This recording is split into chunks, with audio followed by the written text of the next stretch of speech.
Halo teman-teman, selamat datang di video ketiga untuk transportasi pada program linear. Nah, video ketiga kali ini akan membahas tentang Russell Approximation Method atau yang akan kita sebut sebagai RAM. Nah, perkenalan dulu.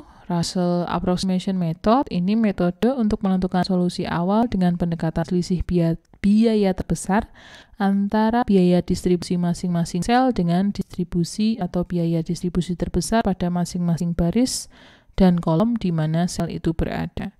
Nah, sebelum kita masuk ke langkah-langkahnya, maka kita akan kenal dulu yang namanya delta IJ. Nah, nanti kita langkah pertama dari Russell Approximation Method ini adalah mencari delta IJ, di mana delta IJ itu adalah didapat dari DIJ, atau kalau tadi kita sesuaikan dengan yang pengenalan pertama, maka kita sebutnya CIJ gitu ya. CIJ nanti akan dikurangi dengan RI dan dikurangi TJ, di mana RI itu adalah biaya distribusi terbesar pada baris ke I. Sedangkan TJ itu biaya distribusi terbesar pada kolom ke J. Nah, kita masuk ke dalam langkah-langkahnya. Maka untuk mencari langkah pertamanya, kita akan cari RI dan TJ untuk masing-masing baris dan kolom dulu. Langkah kedua, kita akan mencari nilai delta IJ untuk setiap kolom komponen XIJ-nya.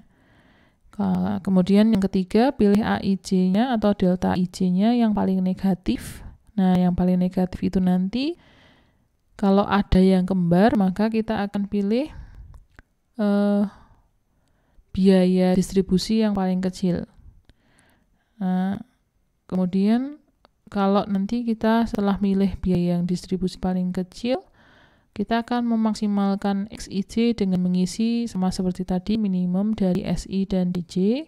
Kemudian itu akan dilakukan terus sampai penawaran dan permintaannya terpenuhi.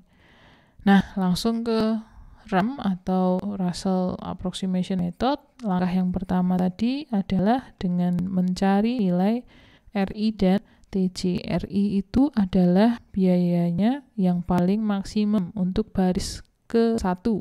Biayanya adalah 8, berarti R1-nya ini adalah 8. R2-nya maksimum di baris kedua itu ada 15.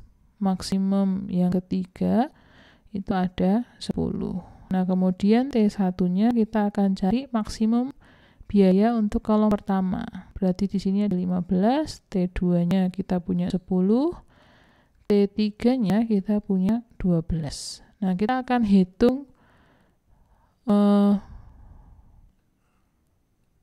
delta 11 di sini gitu ya. Delta 11 berarti T11 dikurangi R1 dikurangi T1. Nah, C11 8 dikurangi R1-nya 8 dikurangi 15. Berarti di sini hasilnya negatif 15. Kita tuliskan di sini.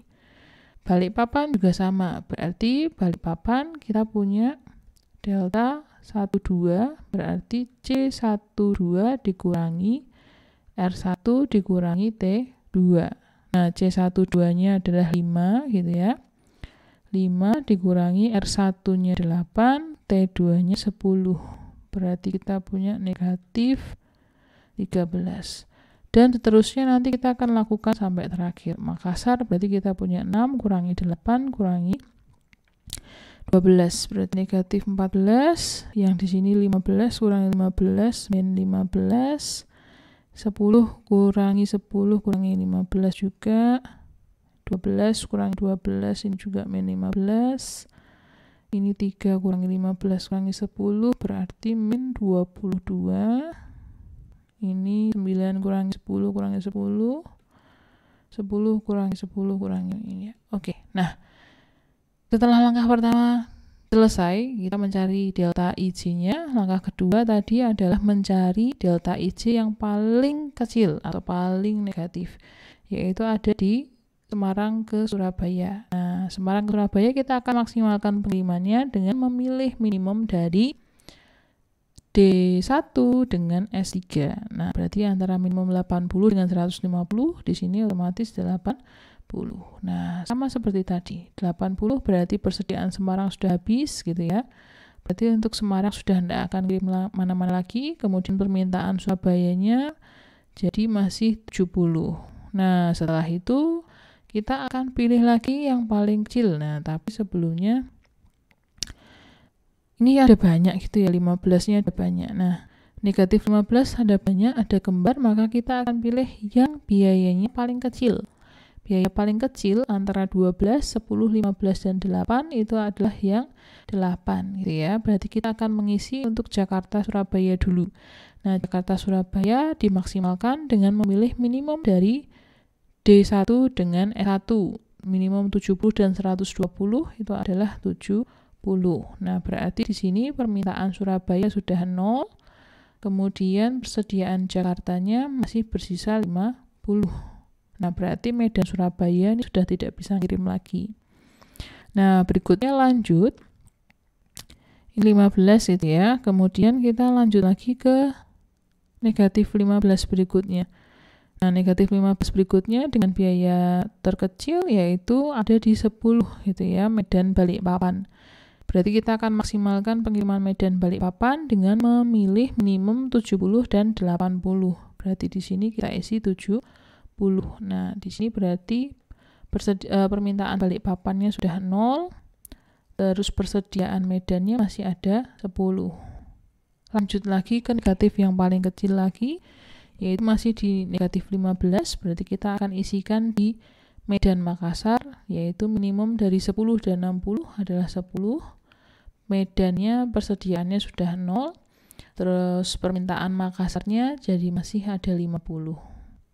Oh iya, Jakarta Balikpapan sudah nggak bisa diisi ya, karena permintaannya sudah 0. Nah, mau tidak mau tinggal bersisa di Jakarta Makassar. Jakarta Makassar berarti kita punya di sini 50. Sudah selesai. Kemudian kita hitung untuk total cost-nya. Nah, total cost-nya diperoleh hasilnya RAM dengan VAM atau Russell dengan Vogel itu tadi menghasilkan total cost yang sama untuk kasus ini. Begitu. Nah, semoga tidak ada pertanyaan. Kalau ada pertanyaan bisa tulis di kolom komentar.